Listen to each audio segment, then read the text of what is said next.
오늘 12번째 시간입니다. 오늘의 주인공은 유다 다데오입니다. 유다 다데오. 자, 지금까지 했던 우리 제자들 한번 정리를 한번 해볼까요? 자, 제일 첫 번째 제가 이제 12제자를 시작할 때 말씀을 전했던 사람이 베드로입니다. 자, 베드로는 인간적으로는 약했습니다. 부족함이 있었습니다. 들쑥날쑥했습니다. 그렇지만 그가 주님만을 의지하는 그런 주님만을 의지하는 사람이 되었을 때 하나님께서 그를 강하게 반석과 같은 자로 세우시고 그랬을 때 하나님께서 귀하게 쓰셨던 예수님의 수제자로서 쓰임받았던 자라가 바로 베드로였습니다. 그리고 또 그 다음 누구였냐면 안드레였죠. 안드레는 어떤 특징이 있었냐면 그는 개개인 한 사람 한 사람에게 깊은 관심을 가지고 그러면서 그들을 누구에게로 인도했냐면 예수님께로. 그죠? 베드로도 보면 누구의 인도를 받았냐면 안드레의 인도를 받았어요. 그랬을 때 그가 베드로 될 수 있었던, 우리도 그런 정말 귀한 하나님께로 이끄는 그런 귀한 통로로서의 우리 교회가 그런 역할을 했으면 좋겠고, 우리 성도님들의 그 각자의 삶 속에서도 여러분을 통해서 하나님이 기억나고 하나님을 만나게 하는 그런 아름다운 통로가 되어질 수 있기를 축복합니다. 그리고 또 누가 있었냐면 빌립이 있었습니다. 빌립은 아주 합리적이고 또 뭔가 날카로운 안목, 계산도 빨랐던 아주 명석한 사람이었죠. 그 사람이 이제 근데 어떻게 합니까? 그런 것들을 다 누구에게로 드리냐면 주님께로, 주님을 따른 일에 자기의 모든 삶을 드렸던 사람이 바로 빌립이었다. 그리고 도마 하면 우리가 뭘 생각할 수 있습니까? 의심 많았던 제자였다라는 것을 또 우리가 알 수가 있고, 또 보면 자, 마태라는 사람이 있었습니다. 마태는 그의 직업이 특이했잖아요. 왜 특이했냐면 세리였어요. 그 사람 돈에 관심이 많았고 뭔가 자기 유익에 그런 일들. 근데 그가 누구를 만나냐면 예수님을 만나면서 그의 인생은 완전히 달라집니다. 예수님을 만난 그 감격에 어떻게 합니까? 그 모든 것들을 내려놓고 예수님을 따르는 자로서 결단하고 주님 앞에 주님의 제자로서 삶을 살아갔던 사람이 바로 마태였다. 그 다음에 나다나엘이라고도 불리고 바돌로메라고 불렸던 그 순전한 믿음의 또 제자가 있었었고, 또 보면 사랑의 제자, 예수님의 사랑, 그죠? 그리고 또 그 주님에 관한 사랑, 그리고 자신이 교훈받은 그 사랑에 관한 기록들을 제일 많이 남긴 사람이 바로 누구냐면 요한이었습니다. 제자 요한, 사도 요한. 오늘도 본문이 이제 요한복음이잖아요. 그 제자 요한. 또 그의 형제 중에 한 명이 더 있었죠. 야고보가 있었는데 야고보의 특징은 무엇이었냐면 그 제자들 중에서 12명의 제자들 중에서 제일 첫 번째로 순교했던 사람이 바로 누구였냐면 야고보였습니다. 또 이름이 같은 사람이 한 명 더 있었습니다. 작은 야고보라고 불리는 사람이었는데 성경에 많은 기록이 없습니다. 하지만 그때 제가 말씀을 전할 때 그렇게 얘기했죠. 작지만 눈에 띄진 않지만 꼭 필요했던 사람이었다고. 예, 꼭 필요한, 주님 가운데 꼭 필요했던 제자가 바로 작은 야고보였다. 그러니까 베드로 같이 쓰임 받는 사람도 있고 또 야고보나 요한 같이 특별하게 보이는 그런 인물들도 있지만 우리 교회 안에는 진짜 어떤 사람들이 더 있어야 되냐면 이 작은 야고보와 같이 보이든 보이지 않든 하나님 가운데 충성된, 근데 그런 인물들은 꼭 필요하다는 거예요. 자, 그러면서 또 그 다음에 누굴 얘기했냐면 가롯 유다를 이제 이야기했었습니다. 그는 주님을 따라다녔죠. 그리고 예수님께서 하시는 그 모든 삶 속에서 그 환경 속에서 참석하고 참여하면서 있었지만 근데 실제적인 참 구원의 사람은 되지 못한 안타까운 제자가 바로 누구였냐면 가롯 유다였다는 거예요. 그러니까 우리가 신앙의 공동체 가운데 소속되어 있고 함께 뭔가 하는 것 같아도 이 하나님을 만나고 주님을 만나는 그 정말 그 영적인 것을 사모하는 자가 되어야 된다는 것에 대해서 처음부터 그러진 않았을 거라고 봅니다. 그거는 이제 하나님을 물론 사랑하고 따랐겠지만 어느 순간 변질이 되었다거나, 그죠? 유혹에 넘어갔다거나, 그죠? 성경 우리 요한복음 오늘 뭡니까? 신화원정대 계속 읽었지 않습니까? 보면 사단이 그에게 생각을 주고 그랬을 때 그것을 그냥 떨쳐버렸어야 되는데 그것을 그냥 방치하다 보니 사단이 그 속에 들어갔다라고 이제 이야기를 하지 않습니까? 그런 것처럼 우리가 오늘 지난번 가롯 유다를 보면서도 우리는 항상 내 자신을 돌아봐야 된다는 것을 기억할 수 있기를 바랍니다. 그리고 지난 시간에 했던 사람이 누구였냐면 가나나인 시몬이었습니다. 그는 열정이 있었고 열심이 있었고 모든 표현이 그 가나나인이란 아니면 셀로딘 이 표현들이 다 열정, 열심, 뭔가 열의가 찬 것과 다 있었어요. 그런데 그것이 자기의 가치관, 자기의 생각, 내가 원하는 추구하는 그 방향이 아니라 누구에게로 다 쏟아졌다는 거예요. 하나님께로, 예수님께로 다 그 모든 것을 전환해서 열정을 드리고 열심을 내고 열의를 가졌던 제자가 바로 시몬이었다. 그래서 우리도 삶에 있어서 성실하고 최선을 다하고 열정적으로 살아가야 되는 부분들이 마땅히 있어야겠지만 그것이 나의 열심으로만 채워지는 것이 아니라 하나님께서 원하시는, 하나님께서 기뻐하시는 방향으로 그 시선이 맞추어져야 된다는 것에 대해서 다시 한 번 더 말씀을 드렸습니다. 자, 오늘 12번째 주인공 다데오 유다입니다. 다데오 유다. 여러분, 이렇게 12명을 다 살펴보지만요. 어떻습니까? 다 다릅니다. 이 이야기 뭐냐면 우리가 신앙의 공동체 가운데 지금 우리도 이렇게 모여서 함께 예배 드리지만 다 얼굴이 다른 것처럼, 그죠? 다 성격도 다르고 다 자기 생각도 스타일도 다 다르지만 뭐 비슷한 점도 있을 수는 있어요. 하지만 근데 보면 다 다르다는 거예요. 그런데 중요한 것은 그 핵심, 그 중심이 누구시여야 된다? 하나님이어야 된다. 예, 예수님이어야 된다. 그럴 때 이 모두 다른 사람들이지만 어떻게 됐느냐? 하나 될 수 있고, 그죠? 하나님 뜻 가운데 일치되어서 하나님의 일을, 하나님께서 기뻐하시는 일을, 예수님의 참 제자된 삶을 살아갈 수 있는 모습을 보여주셨던 것처럼 우리도 오늘 이 시대의 예수님의 제자로서 정말 하나님께서 나에게 주신 어떤 부분에서는 하나님께서 베드로 같이 쓰시는 분이 있을 거고 또 안드레 같이, 빌립 같이 또 여러 가지 하나님 방향으로 쓰실 텐데 그 자리에서 하나님께서 기뻐하시는 방향, 그 뜻대로 반응할 수 있는 우리의 모습 될 수 있기를 축복합니다. 자, 오늘은 누구냐? 유다 다데오입니다.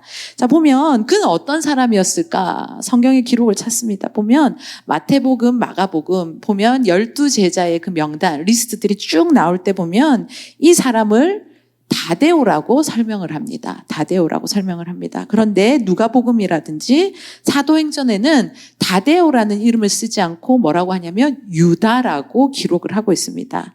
누가복음 13장에 보면 또 유다를 또 어떤 설명이 또 부연되어 있냐면 야고보의 아들 유다라고 되어 있습니다. 그래서 우린 유추할 수 있는 것이 유다, 다데오 이 같은 동일 인물인데 이름을 어느 복음서에는 이렇게 썼고 어떤 복음서에는 이렇게 썼구나. 그리고 그의 아버지는 누구다? 야고보라는 이름을 가진 사람이었구나를 알 수가 있다는 거예요. 근데 공통된 것은 그 뜻이 다 무엇이냐면 다데오도 그렇고 유다도 그렇고 다 찬양하다, 찬미하다. 그러니까 성경학자들은 이제 유다라는 이름이 본명이었을 것이다. 그리고 다데오는 이제 별명으로 이제 불려지는 이름이었을 것이다. 이렇게 얘기를 하는데 어쨌든 저쨌든 간에 그의 인생은, 그의 이름의 운명은 뭡니까? 하나님을 찬양하는 사람이라는 거예요. 네. 여러분 참 그 이름의 성경 인물들을 볼 때 이름의 뜻이 참 중요한데요. 자, 그러니까 이 이름대로 사는 게 참 귀한 것 같습니다. 자기 이름들 있죠. 예, 불려지는 일 있죠. 병현은 무슨 뜻입니까? 그 이름대로 살고 계십니까? 수열은 또 어떤 이름입니까? 그 이름 뜻대로 살고 계십니까? 여러분 저는 제 이름 아십니까? 지은입니다. 근데 은혜를 알다거든요. 알지자에 은혜 은자인데 저는 진짜 내가 은혜를 알고 살아가는가. 꼭 이런 설교를 할 때마다 다시 한번 또 저한테 물어보거든요. 여러분 하나님의 그 자녀라는 이름이 우리에게 있는데 그 이름값하고 그죠? 유다 다데오 하나님을 찬양해야 되는 인생이었을 건데 진짜 주님을 찬양했는지 여러분 우리가 그 이름값하며 하나님의 자녀된 이름값하며 살아갈 수 있는 우리 모두 될 수 있기를 축복합니다. 성경을 읽을 때 우리가 지금도 신화원정대 100일 이제 그 기간이 얼마 남지 않았어요. 이제 8월 8일이면 끝날 텐데 성경을 읽을 때 우리가요 성경에 하나님께서 그 성경 가운데 보여주시는 데까지 가는 거예요. 성경이 가는 데까지 가는 거고 또 성경이 멈추면 우리는 거기서 멈춰야 됩니다. 그렇죠? 그걸 잘못 내가 뭐 이렇게 해석해 보려고 이렇게 하다 보면 그게 좀 변질되거나 이상한 데로 빠질 수가 있어요. 그래서 하나님 말씀 우리에게 보여주시는 만큼 그리고 또 목사님을 통해서 깨닫게 해주시는 만큼 그죠? 그 영적인 자리를 어떻게 하냐 잘 쫓아가면 되는 거죠. 그래서 오늘 저도 이 말씀 준비하는 것이 참 쉽지 않았습니다. 왜 그럴까요? 이 유다 다데오의 기록이 얼마 없어요. 이러면은 참 뭘 하기가 참으로 힘듭니다. 뭐가 있어야지 이렇게 막 베드로는 말 게 많은데, 그죠? 그런 인물들 있잖아요. 근데 다데오 유다는 참 할 게 없습니다. 오늘 이 대목이 전부입니다. 그런데 오늘 이 말씀에 이제 중심을 두고 보는 거예요. 우리는 성경이요, 우리 쭉 늘 목사님은 개척 때부터 성경 읽는 것에 대해서 많이 강조했습니다. 왜냐하면 성경을 통해서 우리가 모든 세상의 지식을 알 수 있는 건 아니에요. 그죠? 그런데 성경을 우리가 반드시 읽어야 되는 이유는 뭐냐면 우리는 성도이고 하나님의 자녀이고 성경이 우리에게 말씀하고자 하고 우리에게 깨닫고자 하는 방향이 분명히 있습니다. 우리의 구원은 어디서 시작됐는가? 어떻게 우리가 구원받았는가? 그죠? 그리고 우리는 무엇을 믿어야 되는가? 그죠? 하나님을 믿어야 되지 않습니까? 그것을 알려면 무엇을 가까이 되냐면 말씀을 가까이 하는 수밖에 없거든요.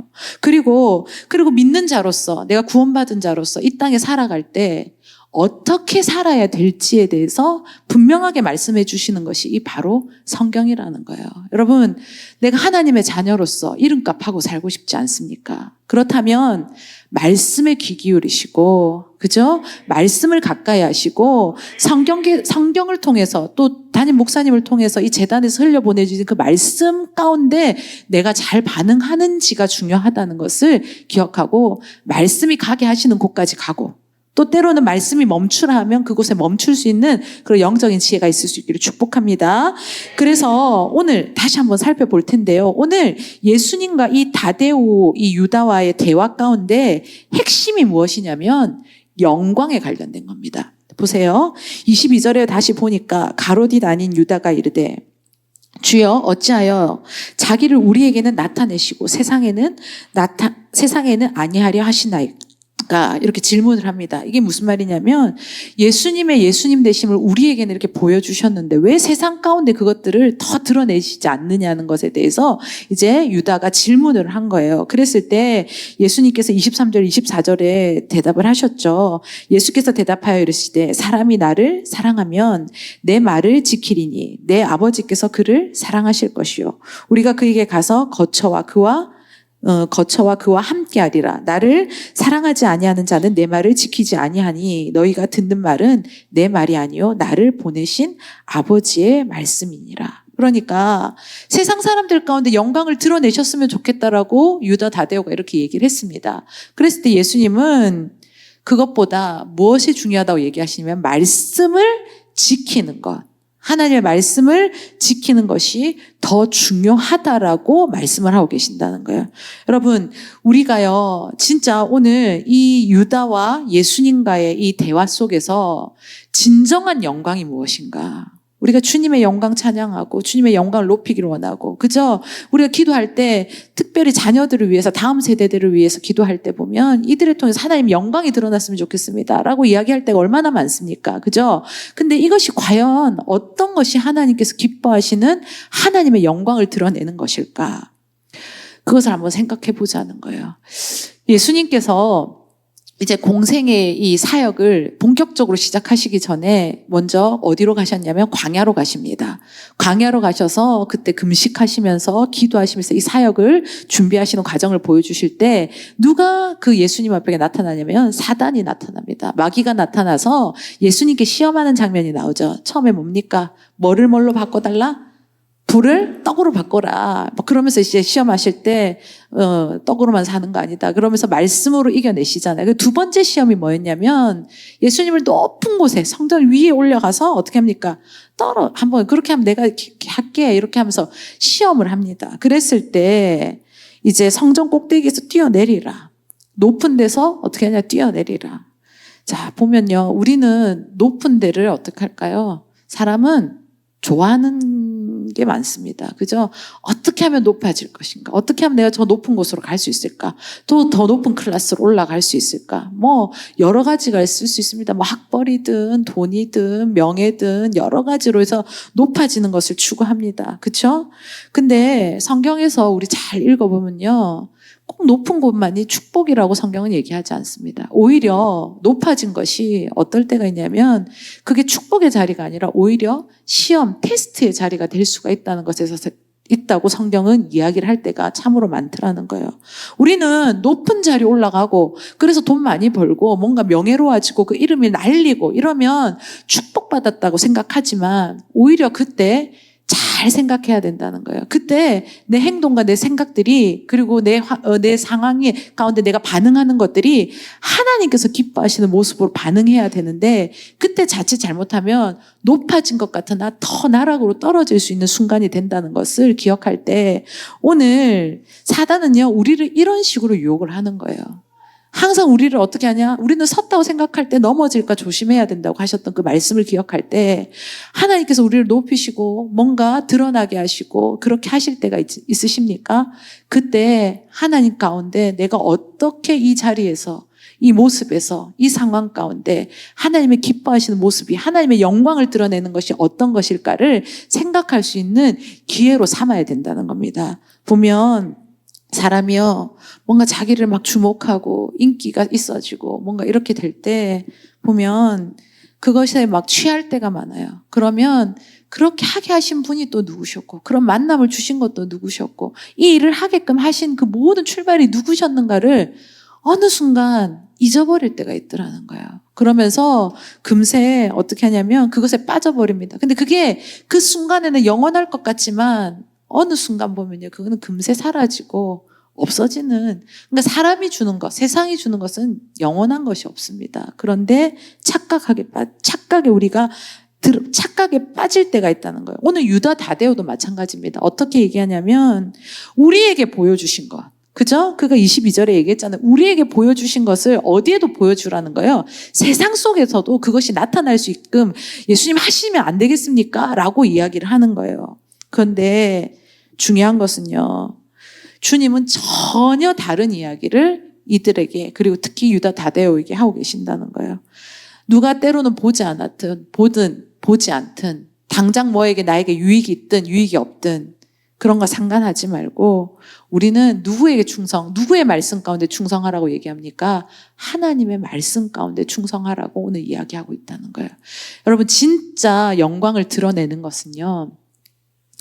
누가 보든 안 보든, 그죠? 주목받든 주목받지 않든. 더 정확하게 얘기하면 주목받지 않는 상황 속에서도 하나님 앞에 충성한 것이 하나님의 영광을 드러내는 것이라는 것을 기억할 수 있기를 바랍니다. 오늘도 목사님이 이번 한 주간도 일정들이 계속 많았습니다. 메인 이제 저녁 집회하는 그 교회도 있었고, 또 중간중간에 또 이제 방학이니까 캠프 이런 들이 많잖아요. 거기서 또 강사로 가셔서 말씀 전하시고 또 오늘은 또 이제 방송국 올폰 그 촬영 있으셨고 계속 살인적인 스케줄로 계속 다니셨어요. 근데 중요한 것은 지금만 충실했냐? 절대 그렇지 않았다는 거예요. 그러니까 우리가 운하리 43번지 우리 처음 개척했던 장소가 거기거든요. 여기서 한 5분 10분 거리인데 거기에 그냥 단층으로 교회가 세워져서 성도님이 3명? 새벽기도 다 해도 주일도 수요일도 3명, 주일은 한 7명 이렇게 돼도 그때도 어떻게 했느냐? 말씀을 지금보다 더 열정적으로 전하셨다는 거예요. 예. 지금만 밤새서 말씀을 준비하시는 것이 아니라 뭘 저렇게 또 말씀을 또 준비하지 뭘 그렇게 할 게 있을까 싶을 정도 옆에서 보는 사람이 뭘 저렇게 해야 될까 싶을 정도로 계속 하나님의 말씀을 또 구하고 또 기도하고 또 구하고 또 기도하고 또 따지 금식하면서 여러분 사람을 주목했으면 그렇게 할 수 있었을까라는 생각이 드는 거예요. 그런데 지금도 마찬가지라는 거예요. 사람을 의식하는 것이 아니라 지금은 많은 우리 형제들 자매들과 함께 있어서 내가 어디 가면 어떤 교회 가면 주목을 받으니까 이게 아니라 그 사람들이 보든 안 보든 그죠? 그 사람들이 목사님이 호텔에서 뭘 하는지 어떻게 알겠습니까? 근데 상관없다는 거죠. 여러분, 우리가요, 하나님의 영광을 드러내는 것은 누군가의 시선에 의해서 하는 것이 아니라, 누가 나를 바라봐줘야만 하는 것이 아니라, 누구 앞에서 하는 거냐면, 하나님 앞에서 한다는 것을 기억할 수 있기를 바랍니다. 여러분, 각자의 사역의 자리가 있을 겁니다. 각자의 사역의 자리가 있고 하나님께서 맡겨주신 그런 귀한 사명의 자리가 있을 텐데 이것을 정말 귀하게 여기는 자들은 어떠냐면 누가 알아주든 목사님이 알아주든 그것에 대해서 기억하든 못하든 상관없는 거예요. 하나님께서 나에게 맡겨주신 그 자리는 하나님께서 나에게 주신 자리이기 때문에 귀하고 귀한 자리이기 때문에 그죠? 그것을 소홀하지 않게 그리고 함부로 하지 않고 쉽게 여기지 않고 그죠? 누가 보든 안 보든 상관없이 그 일에 최선을 다하더라는 겁니다. 여러분 우리가 하나님 앞에서 살아갈 때 믿는 자로서 살아갈 때 정말 하나님께서 귀하게 우리를 성도로 불러주시고 하나님의 자녀로 삼아주셨을 때 그 맡겨주신 내 삶의 자리 교회 안에서만 하는 일만이 아니에요. 하나님께서 가정의 울타리 가운데 두신 각자의 위치가 있지 않습니까? 직장에서도 하는 일이 그것도 사명의 자리인 거예요. 무엇이건 간에 내가 하나님 앞에서 정직하고 성실하게 하나님 앞에서 할 수 있는 우리 모두가 될 수 있기를 축복합니다. 어때? 눈에 띄는 상황, 뭔가 조금 튀는 사람, 뭔가 주목을 끄는 그런 모습이 있을 때 보면 그것에 딱 반응하는 사람이 있어요. 예. 어김없이 저 사람이 등장했을 때는 이 사람이 붙겠구나 싶은 계산이 될 때 그것이 거의 틀리지 않을 때가 많아요. 그런데 보면 누구도 주목하지 않아요. 누구도 관심 두지 않아요. 그런데 나중에 들으면 아, 이런 사람에게도 이렇게 마음을 썼고 이렇게 기도했고 이렇게 물질도 쓰고 시간을 썼던 그런 사람이 있었구나를 나중에 알게 될 때가 있어요. 여러분 그럴 때 보면 하나님 마음이 어떨까라는 생각이 드는 거예요. 여러분 어디에 나는 잘 반응하는 것 같습니까? 내가 주목하고 사람들이 뭔가 환호하고 그런 것에 나도 모르게 그냥 N극, S극 탁 자석 붙는 것처럼 탁 내 몸은 글로 가서 붙습니까? 내 마음은 그쪽으로 가 있습니까? 아니면 하나님께서 보든 안 보든 그저 목사님이 보든 안 보든 사람들이 주목하든 안 하든 정말 관심을 쏟아야 될 그런 현장 가운데 마음을 쓰고 있는지 그것을 돌아볼 수 있는 그런 자들 될 수 있기를 축복합니다. 진짜 리더는 그런 사람들이라는 거예요. 예, 리더십이요 앞에서 막 뭔가 이끌고 막 큰 소리 치고 이게 진짜 리더십인 거 아니고요. 진짜 리더는 어쩌냐면 생각지도 못했던 것들을 헤아려 줄 수 있고 그죠? 누구나 다 계산할 수 있는 그런 것에 그 자리에 가 있는 것이 아니라 생각지도 못했던 그것에 마음을 둘 수 있고 헌신할 수 있는 그런 사람을 하나님께서 오늘 우리 교회 가운데 우리 교회가 그 역할을 했으면 좋겠고요. 예, 하나님께서 정말 이 현장 가운데 내가 정말 이 마음을 쏟았으면 좋겠는 그런 자리 가운데 우리 교회가 기도하며 그 현장으로 달려갈 수 있고 그것에 힘을 쏟을 수 있고 사람들이 주목하든 한국교회가 바라보든 안 바라보든 뭐 상관없는 거예요. 하나님이 주목하시는 곳에 우리의 시선이 갈 수 있는 그리고 믿음의 가정들도 마찬가지예요. 그런 마인드가 있는 팀장님들도 그런 영적인 마음이 있어야 되는 거예요. 성교회에서도 일을 잘하고 뭔가 그걸 해내는 것도 중요하지만 그 이유와 목적이 뭡니까? 본질이 뭔지를 잃어버리지 않고 그 모습으로 계속적으로 이끌어갈 수 있는 그런 성교회가 되어야지 하나님께서 기뻐하시는 모습이라는 겁니다. 오늘 예수님께서 유다 다도에게 주신 말씀의 요지는 사람, 세상, 인기 이런 거에 연연하지 말고 오직 하나님이 보고 계시다는 것을 깨달아야 된다는 거. 그걸 알아야 된다는 거예요. 마태복음 6장 1절에서부터 4절까지의 말씀입니다. 보면 사람에게 보이려고 그들 앞에서 너희 의를 행하지 않도록 주의하라. 그리하지 아니하면 하늘에 계신 너희 아버지께 상을 받지 못하느니라. 그러므로 구제할 때는 외식하는 자가 사람에게 영광을 받으려고 회당과 거리에서 하는 것 같이 너희 앞에 나팔을 불지 말라. 진실로 너희에게 이르노니 그들은 자기 상을 이미 받았느니라. 너는 구제할 때에 오른손이 하는 것을 왼손이 모르게 하여 내 구제함을 은밀하게 하라. 은밀한 중에 보시는 너의 아버지께서 갚으시리라. 아멘. 여러분 오늘 분명하게 말씀해 주시네요. 우리는 뭔가 영광을 취하고 영광스러워지는 것은 사람의 관심과 주목을 받을 때라고 생각할 수가 있어요. 그런데 진짜 중요한 것은 아무리 많은 전 세계 모든 사람이 우리를 환호한들, 나를 환호한들 중요한 것은 한 분이 나를 주목하지 않으면 아무 소용이 없다는 거예요. 은밀한 중에 보시는 그 하나님 앞에 인정받는 우리 될 수 있기를 축복합니다. 얼마나 하나님을 의식하고 살아가는가. 그분의 시선 가운데 내가 의식하고 살아가는가. 그죠? 하나님의 눈을 의식하기보다는 저 사람의 눈을 의식하고 나도 모르게 그 마음이 그렇게 쏠려 있고 본인은 아니라고 할 때가 있지만 보면 그게 나도 모르게 그렇게 반응하는 사람들이 있을 때가 있어요. 저도 계속 점검하는 거예요. 제 자신을. 제가 누구에게 대해서 얘기할 수 있는 수준도 그런 사람도 아니기 때문에. 근데 이렇게 말씀을 준비할 때는 항상 또 돌아보게 되거든요.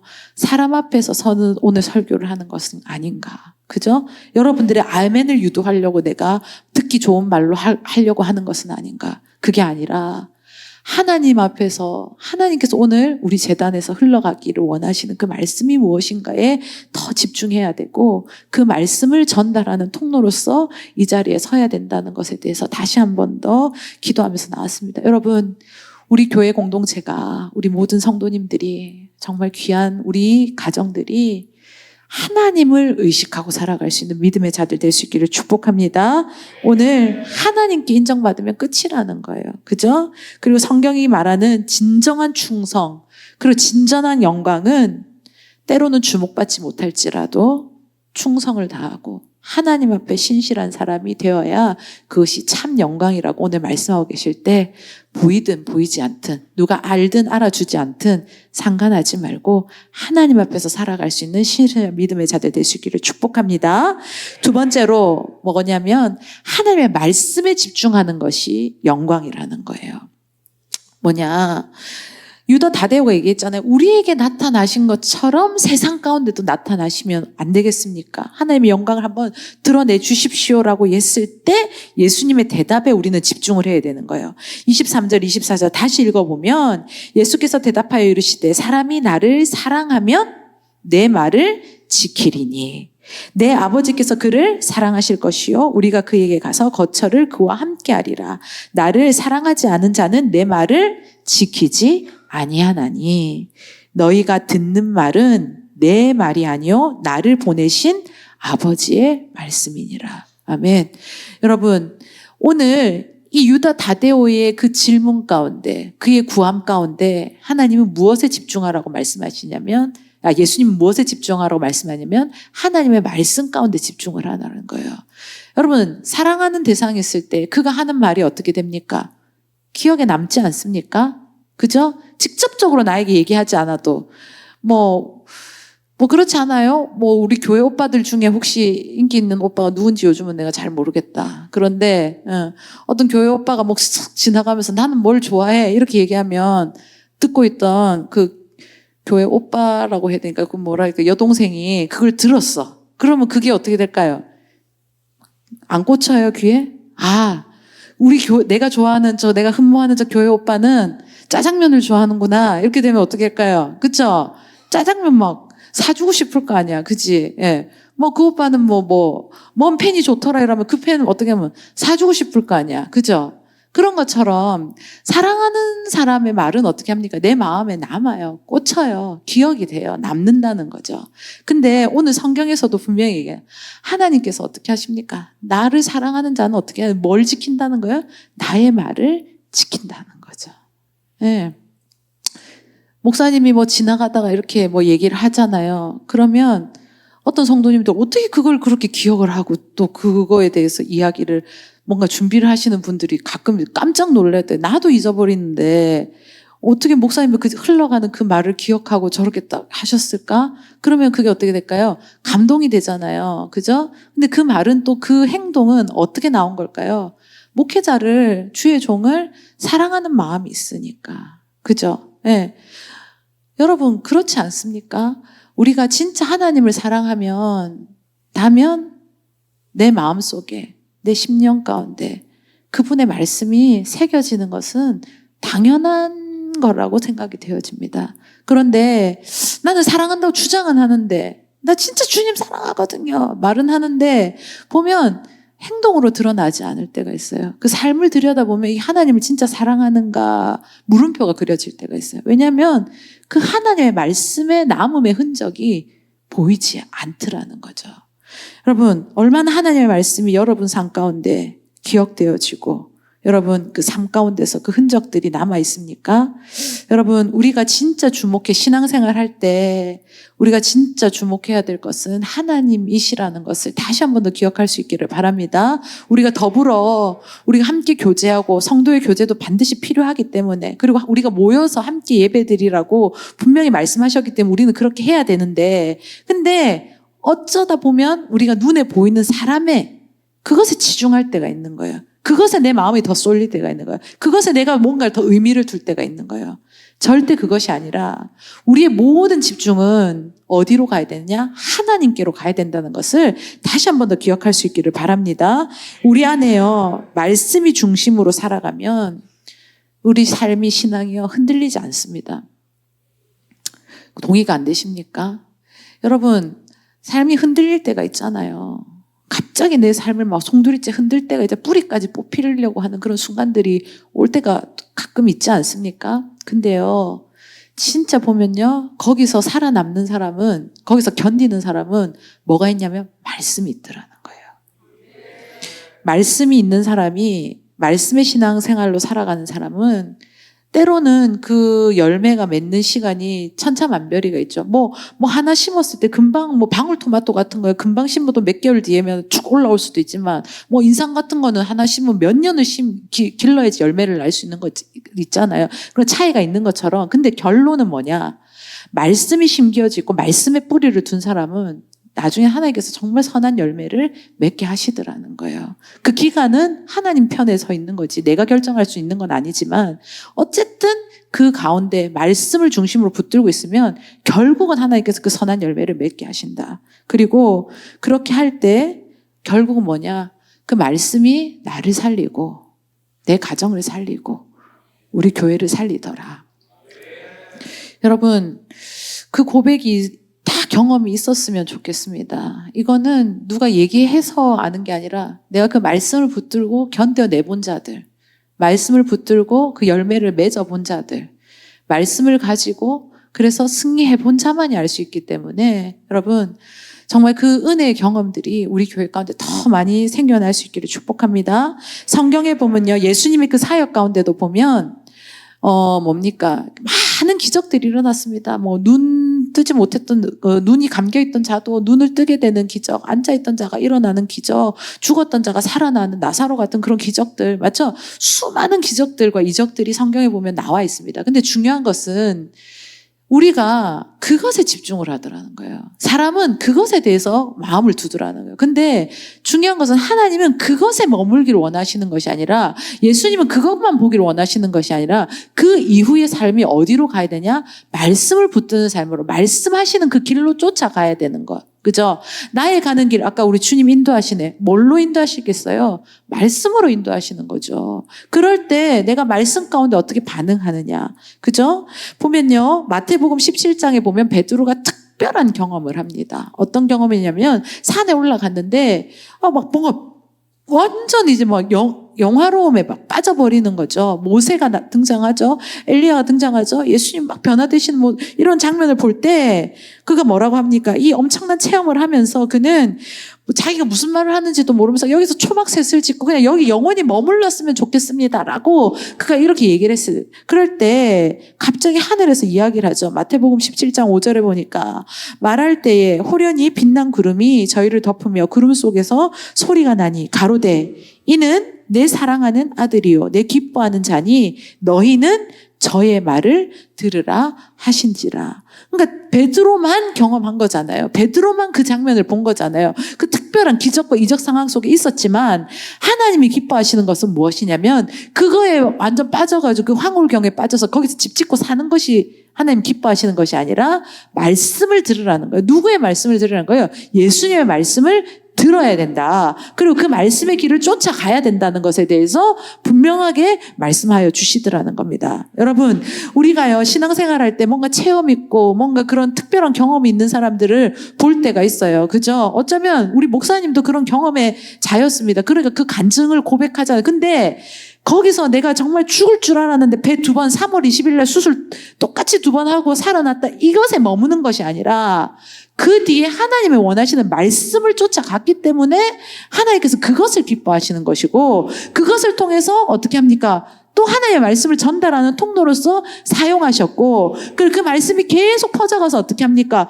또 우리 한 사람 한 사람 한 사람 가운데 하나님의 영향력들이 드러나고, 그것이 이 사람뿐만 아니라 교회들을 세우는 일을 계속 감당하게 하셨잖아요. 그러니까 잘 기억해야 되는 거예요. 우리는 잘 생각해야 되고 우리의 삶의 방향을 잘 가야 되는데, 목사님이 만약에 죽다 살아난 것, 그죠? 일본에서 한번 경험, 한국에서 한번 경험, 이것으로 끝이 아니라 그걸 통해서 어떻게 하는 겁니까? 하나님께서 나에게 말씀하시는 것이 무엇일까? 하나님께서 나에게 원하시는 것이 무엇일까? 그분의 말씀을 들었다는 거죠. 그분의 음성을 들었다는 거죠. 그래서 나는 아직도 나의 일을 감당해 줄 주의 종이 필요하다. 그래서 또 뭡니까? 그 말씀 가운데 순종하여서, 그죠? 신학교를 가고, 그리고 그러면서 또 하나님께서 개척하라는 그 말씀을 또 주셨을 때, 그 마음이 뜨거워졌을 때 어떻게 합니까? 그것에 순종하고, 그죠? 그래서 또 순종할 때 어떻게 될지 몰랐지만 어떻게 개척하고, 이렇게 하루하루 또 한 주 한 주 하나님의 말씀 가운데 순종하며 왔더니 오늘의 이 20년이 지나서 온양 순복음교회를 또 물맷돌 교회 되게 하시고, 그죠? 그리고 하나님께서 또 그 역사를 계속적으로 써 가시고 계시는 지금도 그 과정 중에 있지 않습니까? 여러분, 우리가요, 뭔가 극적인 이 경험, 그걸 통해서 기억해야 될 것은, 내가 그런 막 수술의 경험이 있었어, 그렇게 아프다가 살아났어, 그렇게 물질이 없다고 회복됐어, 이게 끝이 아니라 그것을 통해서 하나님께서 말씀하시고자 하는 것, 그죠? 내 자녀가 이랬는데 이렇게 하나님께서 역사해 주셔서, 그러면 이걸 통해서 하나님께서 여기서 여기서 머물러 있는 것이 아니라, 베드로처럼 초막새 찢는 것이 아니라, 중요한 것은 하나님의 말씀 가운데 우리는 어떻게 가야 되는가를 계속적으로 집중하고 귀 기울여야 된다는 것을 오늘 말씀하고 계신다는 겁니다. 여러분, 목사님이 계속 매주 이제 말씀을 전하러 이렇게 전국을 다니시고 또 세계를 다니시잖아요. 그런데 그들이 목사님을 청할 때는 뭘 기대하는 거예요? 하나님의 말씀을 기대하는 거지 않겠습니까? 그래서 진짜 갈망하고 사모하고 진짜 정말 갈급한 심령으로 기도 많이 하고 준비한 그런 교회들이나 그런 현장 가운데 하나님께서 진짜 불을 내리시는 장면들을 보거든요. 이게 사람이 많아야만 떨어지고 적으면 안 떨어지고 이런 거 아니에요. 제가 이번 미주 집회할 때도 따라갔었을 때 보면 그 스포켄이라는 곳에는 진짜 이게 이런 강사님들이 오시질 않는데요. 예. 진짜 몇 년에 그 교회들이 있어도 그 한 교회 한 목사님이 오실까 말까 할 정도로 그렇게 이제 열악한 환경. 그리고 우리 목사님이 가셔놓으니까 다 모였는데, 그래도 우리 세 줄, 네 줄밖에 안 돼, 솔직히. 그런데도 진짜 이 젊은 사람은 거의 없어요. 다 많이 젊어도 50대, 60대. 거기서는 70대 언니가 멀티실 들어가서 자막하고 다 해요. 예. 나 존경했다, 그분. 여러분, 그런데 어떻게 하면 하나님의 불이 떨어지더라는 거죠. 중요한 것은 사모하고, 그죠? 기대하고, 그런 마음이 있는 자들에게는 상황과 처지의 문제가 아니라 하나님께서 하실 일들을 하나님께서 그 통로를 통해서 역사하시더라는 거예요. 그런데 더러 가끔 이런 교회가 있어요. 그렇게 청해서 갔는데, 가면 말씀을 들어야 될 그 시간에 말씀에 집중하지 않아요. 목사님은 진짜 화가 나고 안타까워서 그런 얘기를 저한테 하실 때가 있어요. 그러면 또 뭘 청하냐면, 꼭 그런데 안수기도는 꼭 청해요. 그래서 목사님 꼭 안수기도 해달라 그러고 막 머리를 디밀고 막 사람들이 들어와. 예배 말씀 드려야 될 이 시간에 우리 물맷돌 교회처럼 이렇게 초롱초롱한 눈빛으로, 그죠? 예. 10살이나 60살이나 다 초롱초롱하잖아요, 여기는. 그죠? 그런데 거기는 다 흐리멍텅하게 있다가 그때만 갑자기 막 머리 디밀고 엎드리는 거야. 여러분, 그건 능력이 발생하지 않아요.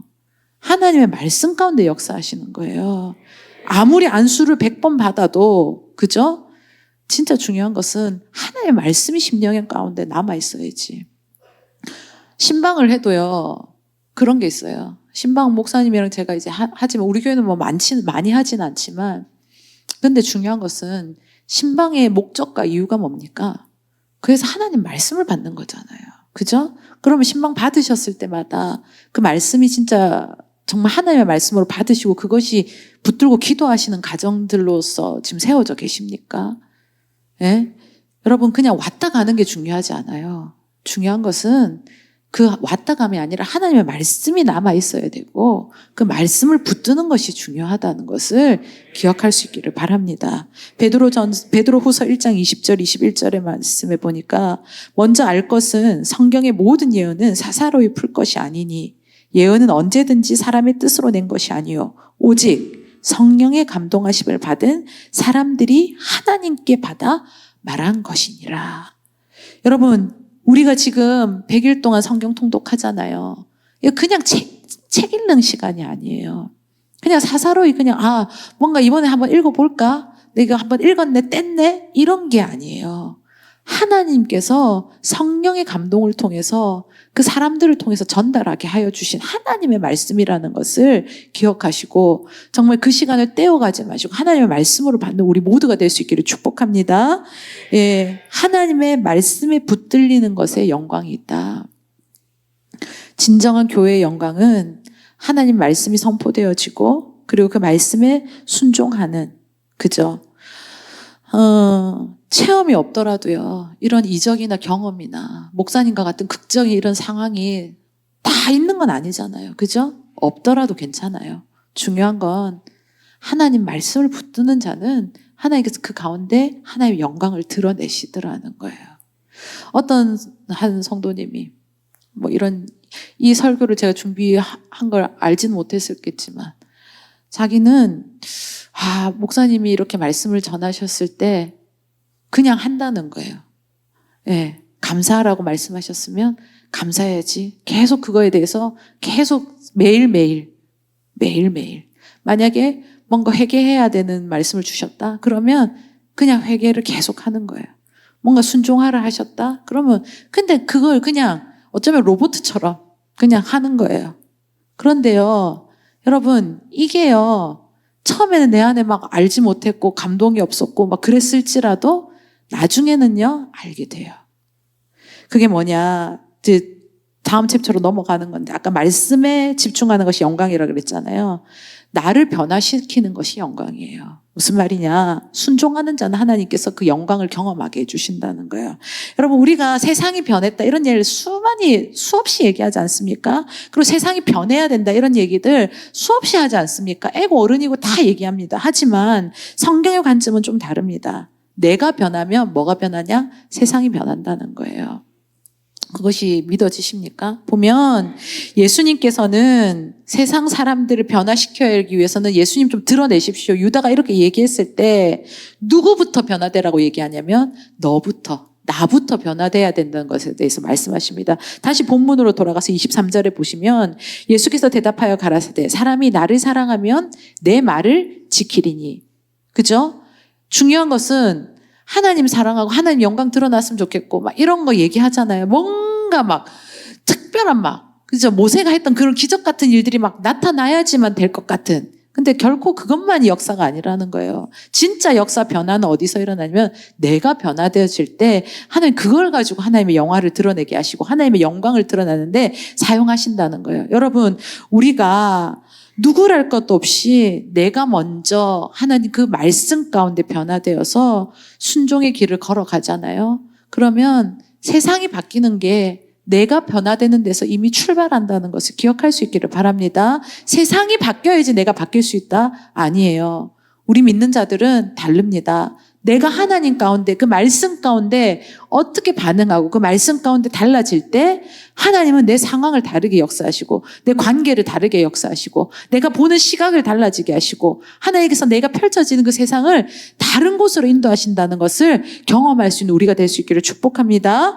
여러분 모세가요 하나님 앞에 그 바로 앞에 이제 보내지기 전에 하나님과 대면하는 장면이 있습니다. 그랬을 때 내가 이제 너를 그렇게 쓰겠다 얘기하실 때 모세는 뭐라고 얘기하냐면 내가 어떻게 그렇게 갈 수가 있습니까? 내가 그 하나님 보낸 그 사람이라는 증거가 뭔가 있어야지 그 사람들이 나에 대해서 반응하지 않겠습니까? 라고 얘기를 하는 거예요. 출애굽기 3장 11절에 보니까 모세가 하나님께 아뢰되 내가 누구이기에 바로에게 가며 이스라엘 자손을 애굽에서 인도하여 내리이까. 그러니까 자기에게 뭔가 표적이 있어야 된다. 증거가 있어야 돼. 그런 걸 뭔가 드밀어야지 바로가 꿈쩍이라도 하고 뭐 바라봐라도 나에게 시선이라도 한번 주지 않겠느냐. 이렇게 이건 당연한 사람이 이성적으로 이야기할 수 있는 그런 부분들이라는 거죠. 그런데 하나님은 뭐라고 얘기하시냐면 출애굽기 3장 12절에 이렇게 얘기하시죠. 하나님이 이르시되 내가 반드시 너와 함께 있으리라. 내가 그 백성을 애굽에서 인도하여 낸 후에 너희가 이 산에서 하나님을 섬기리니 이것이 내가 너를 보낸 증거니라. 그러니까 모세는 증거 달라고 얘기했잖아요. 뭐 아멘에서 출두할 때 뭐 마패라도 들고 가잖아요. 그런 것처럼 뭔가 표시를 할 수 있는 뭘 달라고 얘기했지만 하나님은 넌 내가 너와 함께 할 거야. 그리고 네가 나중에 다 그것을 이끌 뒤에 여기 다시 설 건데 그것이 내가 너를 보낸 증거다라는 거예요. 이 말은 무엇이냐. 모세 입장에서는 기가 막히고 답답한 얘기지만 여러분 하나님의 일하시면 이런 스타일이에요. 하나님의 역사하시면 이렇게 하십니다. 여러분 오늘도 예배 오실 때 이 갈망 오실 가운데 오실 때 하나님 이 예배 가운데 하나님이 함께 하시는 증거가 내 삶 가운데 보여지게 하여 주시옵소서. 혹시 이렇게 기도하신 분 계십니까? 그런데 하나님은 뭐라고 우리에게 얘기하시냐면 먼저 신령과 진정으로 하나님 앞에 어떻게 하느냐? 너가 예배를 드려라. 그리고 순종하면 하나님의 임재를 느끼게 될 것이고 그것이 곧 내가 너와 함께 한다는 증거다라고 말씀을 하실 거라는 거예요. 여러분 내 안에 보여주세요. 내가 그럼 믿겠습니다. 이게 아니라 하나님께서 오늘 말씀하실 때 내가 먼저 순종하겠습니다. 내가 하나님 앞에 먼저 엎드리겠습니다. 내가 먼저 기도하겠습니다. 라고 반응할 수 있는 저와 여러분 될 수 있기를 축복합니다. 우리 잘 알잖아요. 홍해 갈라진 그 얘기 다음에 또 한 번 요단강이 갈라지는 장면에서는 하나님 훈련시키셨잖아요. 그들이 물이 갈라져서 걷는 것이 아니라 하나님 말씀 의지하고 그 한 발짝을 담궜을 때 어떻게 합니까? 그 물은 쫙 갈라지고 그리고 그들은 그 길을 기적과 같이 걸어가게 되고 그 마른 땅과 같이 건널 때 그 돌들을 하나씩 다 챙겨가서 길가에 다 세워두고 이게 뭐였느냐? 하나님 말씀 가운데 순종했을 때 하나님께서 우리를 이렇게 건너가게 하신 그 증거를 여기 세워놓은 기념이라는 것을 보여주는 것처럼 우리도 하나님 말씀 가운데 하나님 보여주시면 제가 하겠습니다. 하나님 나를 납득시키셔 주시옵소서. 이게 아니라 하나님 나에게 허락하신 것. 내 생각의 좋고 나쁨이지. 하나님은 항상 오르시다는 걸 기억할 때 여러분 하나님 그 뜻 가운데 순종으로 먼저 반응할 수 있는 우리가 될 수 있기를 축복합니다. 이스라엘의 3대 교육기관이 있는데요. 초등학교에 해당하는 베트 하세퍼. 그거는 뭐라고 얘기하냐면 성경의 집입니다. 성경의 집. 그러니까 맨날 애들한테 뭐 하게 하냐면 성경을 암송하게 하는 거예요. 예. 우리 주일학교 뭐 암송하는지 우리 학교도 요즘 암송을 하는지는 잘 모르겠는데 암송 많이 하는 거 좋아해요. 예. 저도 예전에 암송 학교를 간 적이 있습니다. 그래서 109절 외우기. 그래서 온 집에 다 붙어놓고 막 그래서 정말 열정적으로 외웠던 그런 시간도 있었는데 여러분 암송을 하면요. 이게 하여튼 여러분 최대한 어릴 때 많이 먹여 놓으십시오. 예. 밥도 먹이지만 키 커야 된다고 중요한 건 하나님 말씀을 많이 먹여 놓으십시오. 다른 게 아니라 암송하는 거죠. 그러게 그게 성경의 집인데 중학생쯤 되면 베세 탈무드 이래서 설명의 집이라고 얘기합니다. 그게 뭐냐면 그 외웠던 말씀, 수없이 외웠던 또 반복했던 그 말씀들을 어떻게 하냐? 적용하는 훈련을 하는 거예요. 적용하는 훈련. 그래서 외운 말씀을 가지고 실제 내 삶 속에서 어떻게 하면 이제 이렇게 할 수 있을까? 그걸 적용해보고 순종해보는 거죠. 그리고 그 다음으로 가면은 이제 어디냐면 베트 미시나드 이래서 연구의 집입니다. 이거는 깨달은 것을 이제 정리하고 이제 영감의 좀 깊음의 단계로 가는 거죠. 근데 여러분 이 모든 교육의 접근 방식이 뭐냐면 첫 번째 순종이라는 거예요. 일단 하나님 주셨으면 어떻게 하느냐? 따라 하는 거죠. 예. 그러니까 아까도 제가 그 얘기하다 말았는데 그 성도님이 목사님이 이렇게 뭔가 주일 말씀 가운데 탁 임팩트 있게 뭔가 주시잖아요. 근데 목사님의 설교는 또 여러분 그거 아십니까? 항상 뭔가 적용점이 있어요. 그냥 탁 끝나는 게 아니라 우리 삶에 그 구체적으로 뭔가 그러니까 계속 그것을 그냥 이해가 되든 안 되든 내가 뭐 그게 내 마음에 확 와닿을 때도 있지만 또 좀 그것보다 덜한 날도 있었을 거 아니에요. 그렇지만 그냥 꾸준히 했다는 거예요. 그런데 그랬더니 어느 순간 그 말씀이 내 속에 들어오는 게 느껴지고 아, 이게 삶 속에서 하나님 말씀이 작용하는 거구나. 그리고 그러면서 어떻게 하면 말씀이 믿어지고 그 믿어지니 또 어떻게 합니까? 또 더 순종하겠죠. 이 길어 아름다운 선순환이 일어나더라는 거예요.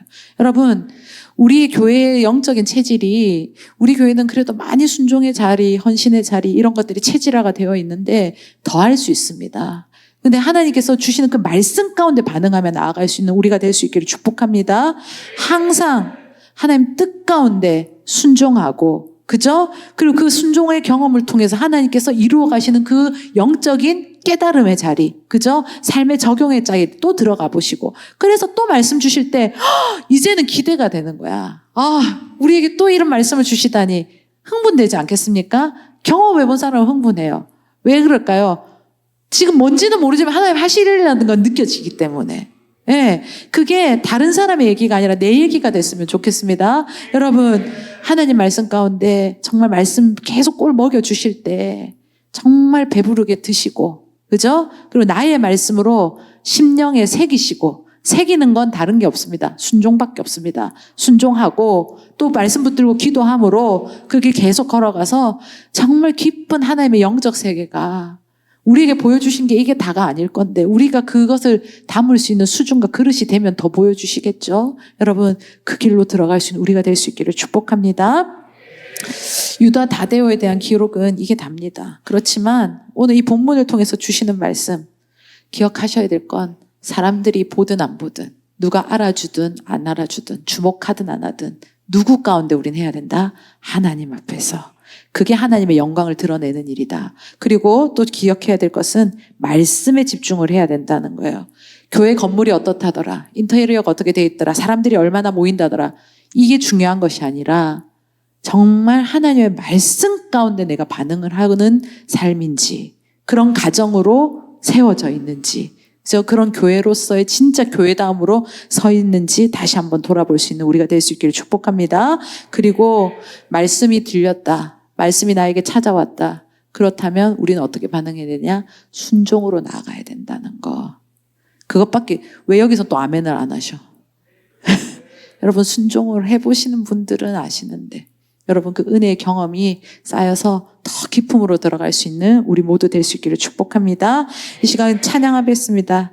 우리가 모든 것들이 하나님께로 내 모든 시선이 그리고 나는 잠잠히 하나님을 바라보며 나아갈 때 그 하나님의 구원하심과 그 역사하심이 얼마나 큰 은혜인지를 다시 한 번 더 경험할 수 있는 우리 교회가 될 수 있기를 축복합니다.